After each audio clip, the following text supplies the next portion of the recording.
So, welcome to another episode of It Might Get Personal. Our guest today is Josh Cagan, a screenwriter from Los Angeles. Sorry, San Francisco.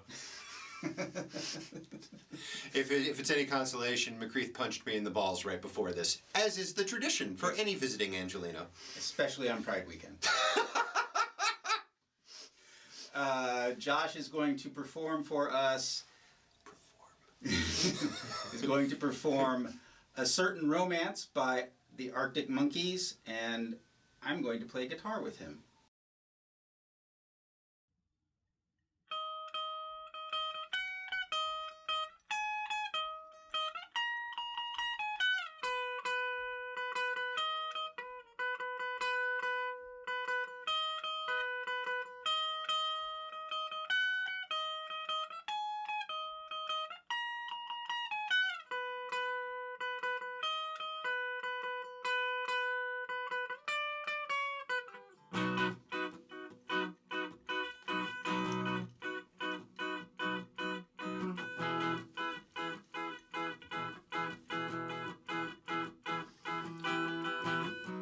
They might wear classic Reeboks, or knackered Converse, or tracky bottoms tucked in socks, but all of that is what the point is not. The point is there is no romance around them, and there's a truth there that they can't see. They probably like to throw a punch at me, and if you could only see them, then you would agree that there is no romance around them. But you know, well, it's a funny thing, we'll tell them if you like. Tell them all tonight, they'll never listen, because their minds are made up. Of course, it's all okay to carry on that way, and over there's some broken bones. There's only music so that there's new ringtones, and it don't take no Sherlock Holmes to see it's a little different around here now. Don't get me wrong now, there's boys in bands and guys who like to scrap with pool cues in their hands. Just 'cause he's had a couple cans, he thinks it's okay to act like a dickhead. And well, it's a funny thing, we'll tell them if you like. Oh, we'll tell them all tonight, they'll never listen, because their minds are made up. Of course, it's all okay to carry on that way, and I say no. Oh no. No, you can't tell me to go. Not anywhere, not anywhere. No, I won't go. I won't go.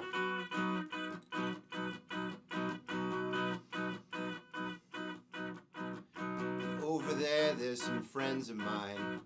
Can I say I've known them for a long, long time? And they might overstep the line. She just can't get angry in the same way. Not in the same way.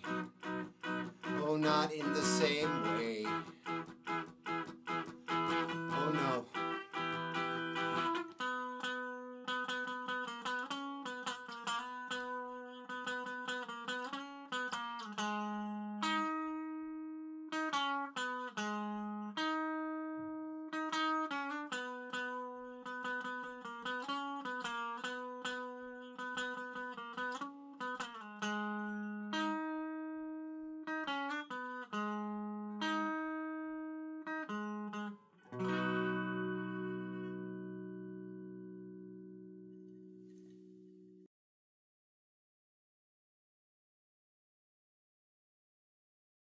So song. I love that song. Me too. I have to tell you, when you told me what song you were going to do, I honestly don't have much familiarity with the Arctic Monkeys. I know of them. Sure. I don't know much of their material. There was this period in the early 2000s where I sort of stopped listening to anything that wasn't like 20 or 30 years old.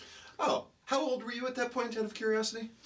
I was in my mid-30s. That's about that time. Yeah. I think that's around the time that, unless you're really like, I have to focus on new music or I'm going to fall behind. Also, it's so accelerated now. Yeah. The internet makes it's just microtrends and everything zips by so quickly that you don't pay attention for 2 weeks and then suddenly it's like, wait, dubstep? What's happening? Yeah. Exactly. I'm sad. Right. And I was living in Anchorage, Alaska, and it's caught up now, but when we moved up there in the early 2000s, things were a year or two behind still. And Sure. I just hadn't. Anyway, so point is, I love the song. Such a good song. It's such a good song. It's I love it for a bunch of reasons. I'm about to turn 40, and it is definitely a song about being old and looking at the young people, and simultaneously wanting to be part of them, not wanting to be part of them, and thinking that everything that you did 10 years ago is a million times better. It's a very confused song. It's very straightforward. It's almost like reportage because it's a guy sitting around a bar just saying things that he's seeing, but he's an unreliable narrator. And you get the sense that he's concern trolling a little. You know what I mean? It's like, these kids, oh, they're doing great, and they got bands, and they're drinking, but they're kind of dicks, and what my friends and I did was better, even though in that last line, which is a real heartbreaker of a line for me, it's up there with Here Comes a Regular, the Replacement song, as far as songs that only make men cry. They're generally songs about drinking beer with your friends, and then not drinking beer with your friends anymore, and seeing other people drinking beer, but they're just not doing it the right way. Yeah.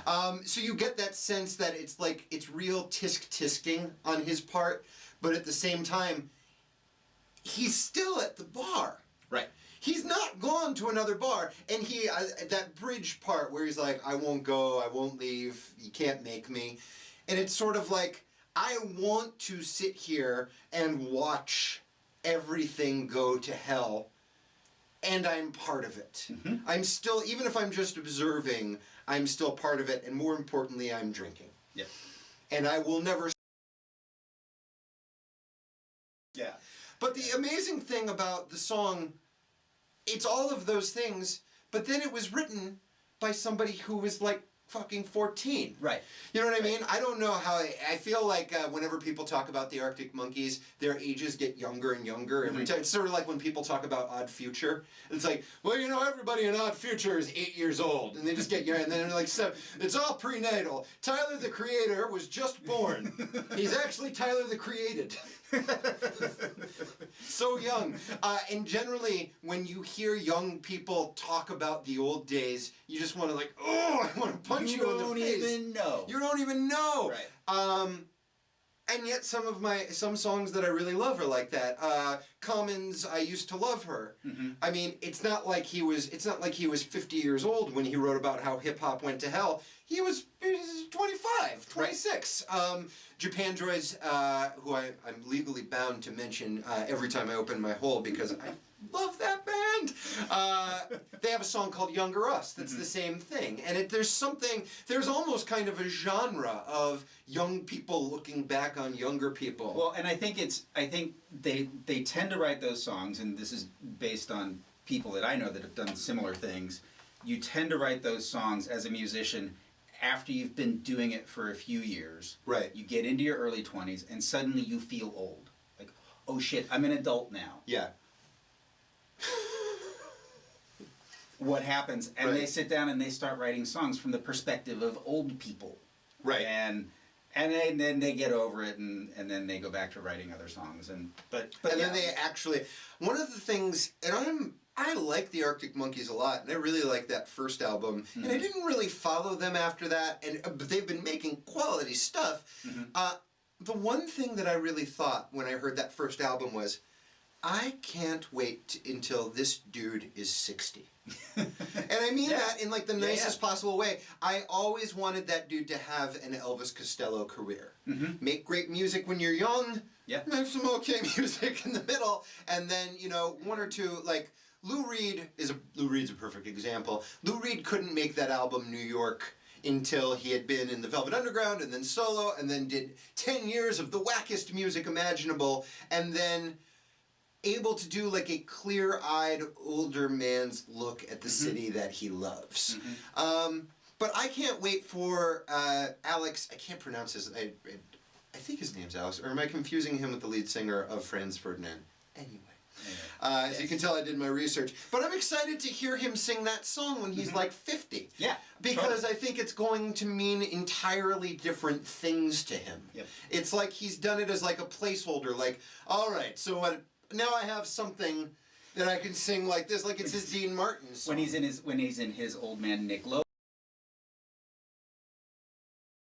But yeah, and you look at Costello's stuff and you look at Lou Reed's stuff, like these are all people who, you don't want to use the phrase wise beyond their years because it's a horseshitty phrase. Right. But it's the ability for them to kind of guess. It's speculative fiction, almost. Yeah. One of my favorite movies is kind of, Jackie Brown, and I'm going somewhere with this. Jackie Brown is actually one of my favorite Tarantino movies, and the reason why I love that movie so much is because, again, it is a movie about old people. It's a movie about middle age. It's a movie about getting older, and what are you going to do that now that you've had this life sort of misspent? Right. Kind of doing whether it's crime or you're just smuggling or you're just sort of killing time until something happens, and then that something is, you're old.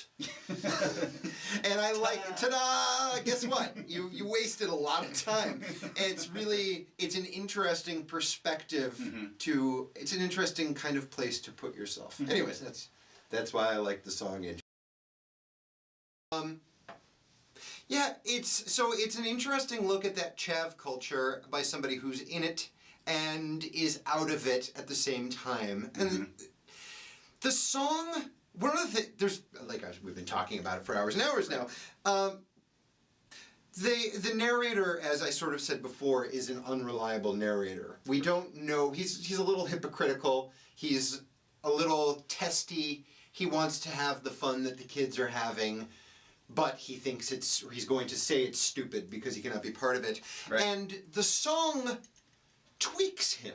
The music of the song itself works as sort of a counter to what he's saying as the singer.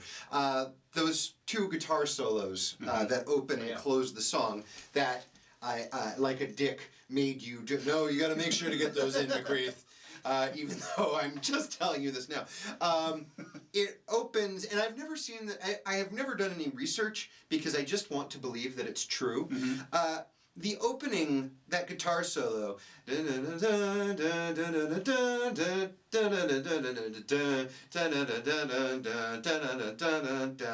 that very obviously is, to me, is taken from the old show tune, If They Could See Me Now, which is definitely a song about, and he even has that line, and if they could only see me, then, he talks about that. It quotes, I swear to God, it quotes that song. And that's very much a song about, I'm doing so great now, and my friends would poop themselves if they saw how great everything is. And it's a little ironic, because it's being sung by somebody who, on one hand, is becoming a big-time rock star, and on the other hand, doesn't feel like one. And so it's sort of those two things fighting each other, and I feel like the song sort of points that out. And then that end guitar solo is, and maybe I just spent too long in theater school, it very obviously cribs Memory from Cats, which is maybe one of the least rock and roll things a person can do. And yet, it's the song sort of rearing up its ugly head and going, no, man, it's not that the kids suck, it's that you're old. That's all that's changed. What's changed now is that you're older and you don't appreciate it. You go back and look at the lyrics of Memory, and it's Memory, all alone in the moonlight. The song is talking about. There's actually that line, I was beautiful then.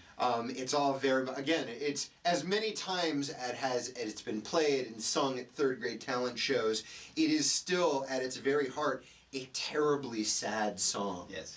And the fact that he had, again, now by the way, had the opening solo just sounded like If They Could See Me Now, or had the end solo just sounded like a song from Cats, I would probably not make that connection. But the fact that it's really bookended by those two things, where you're starting referencing a song that's about how great everything is, and then you're closing by referencing a song about how you're old and everything's kind of terrible now, it had to have been done on purpose.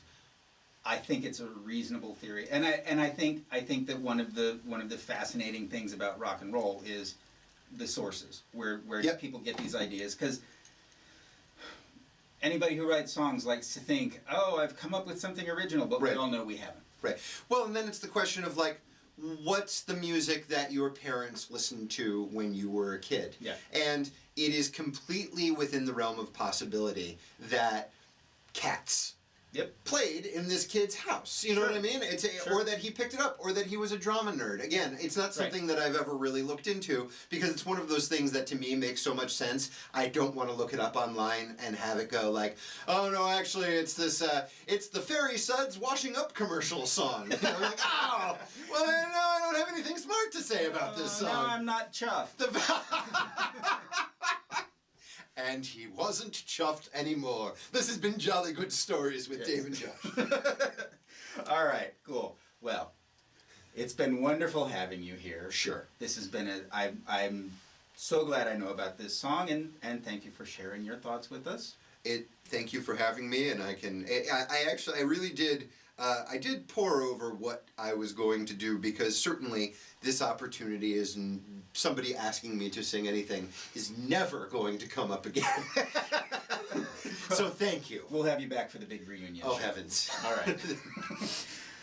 This has been It Might Get Personal with Josh Cagan. I'm David McCreath.